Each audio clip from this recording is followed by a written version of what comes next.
Certainly, and I don't expect the Fed to focus on it. I mean, Janet Yellen doesn't care whether or not I had a backache from shoveling, right? And you can't, if you couldn't get somewhere to buy the thing, then you couldn't buy it. If you couldn't break ground on the house, you couldn't have a housing start. What we saw, though, was permits went up by 3%. So, clearly firms are preparing to do things. It's just they weren't able to actually get them done. And, the problem for the Fed, of course, is that this will probably move into March as well.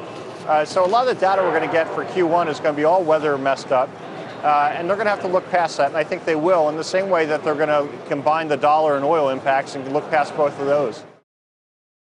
Actually, I think the market might be a bit expecting a bit too dovish of comments coming out of the FOMC meeting this week.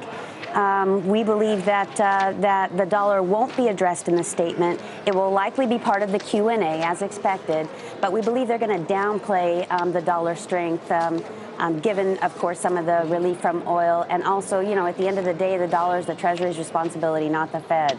So we think that the Fed is actually going to be much more positive on the economic outlook. We think the patient language absolutely is going away. Yellen already set this up in her Humphrey Hawkins testimony. They're removing patient. They're moving to reasonably confident that inflation will reach their 2% target. So I think that the market, however, is perhaps expecting the committee to be a bit more dovish. So that could be a bit of a shock to the market tomorrow. Actually, I think it's very good news for Asia. We saw the surprise cut from Korea a few weeks ago. I think if you'd had more of a race to the bottom, China can certainly play that game if people want to devalue their currencies. So I think it's good to watch them hold their fire. I think the external environment is improving enough that that was the right thing to do. I do think further easing is coming, and it's a matter of time.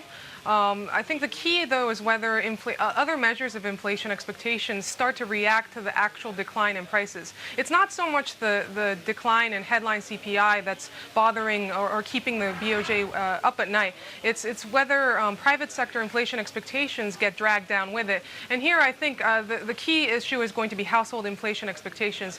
I do think that households will revise down their inflation expectations based on the decline in energy prices, and that could lead the BOJ to ease as early as April.